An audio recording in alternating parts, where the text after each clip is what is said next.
লন্ডনে বাংলাদেশের হাইকমিশনার আবিদা ইসলামের সাথে সৌজন্য দেখা করেছেন মৌলিক বাংলা যুক্তরাজ্যের একটি উচ্চ পর্যায়ের প্রতিনিধি দল। 22 সেপ্টেম্বর দূতাবাসে অনুষ্ঠিত এই বৈঠকে বাংলাদেশ ও প্রবাসী বাংলাদেশিদের সামাজিক, অর্থনৈতিক ও রাজনৈতিক নানান ইস্যু নিয়ে ফলপ্রসূ আলোচনা হয়। বৈঠকে ব্রিটিশ বাংলাদেশিদের সামাজিক স্বীকৃতি ও মর্যাদা নিশ্চিতকরণ, প্রবাসী রেমিটেন্স যোদ্ধাদের যথাযথ সম্মান প্রদান ও প্রবাসী সমাজে সামগ্রিক সাংস্কৃতিক অন্তর্ভুক্তি নিশ্চিত করার দাবি জানান মৌলিক বাংলা যুক্তরাজ্যের প্রতিনিধিরা। সংগঠনটির যুক্তরাজ্যের সভাপতি নিজাম এম রহমান প্রস্তাব করেন লন্ডনস্থ বাংলাদেশ হাইকমিশনার যেন আসন্ন দুর্গাপূজা ও ঈদ উৎসবকে আনুষ্ঠানিকভাবে সমর্থন ও পৃষ্ঠপোষকতা প্রদান করেন।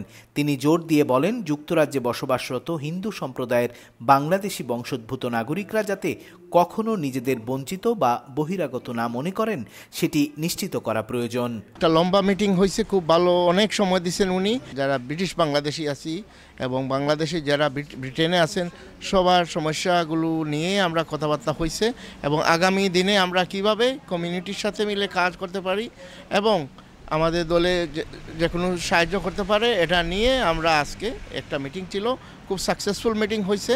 পুরা কমিউনিটির সমস্যা সম্পর্কে আমরা বলেছি, পুরা কমিউনিটির পলিটিক্স সম্পর্কে বলেছি এবং মৌলিক বাংলার আমাদের আদর্শ উদ্দেশ্য সম্পর্কে বলেছি এবং বিভিন্ন সমস্যা সমাধান নিতে হচ্ছে। হাইকমিশনার আবিদা ইসলাম প্রস্তাবগুলি প্রবাসী বাংলাদেশি সমাজে ঐক্য ও অন্তর্ভুক্তি জোরদারের ক্ষেত্রে গুরুত্বপূর্ণ বলে মন্তব্য করেন। অনুষ্ঠানে মৌলিক বাংলা নেতৃবৃন্দের মধ্যে উপস্থিত ছিলেন সংগঠনটির সাধারণ সম্পাদক সালে আকরাম মেরিন, আমির উদ্দিন আহমেদ, শহীদুল ইসলাম ও মতিন চৌধুরী। মাহবুব শারক, পলিটিকা নিউজ, লন্ডন।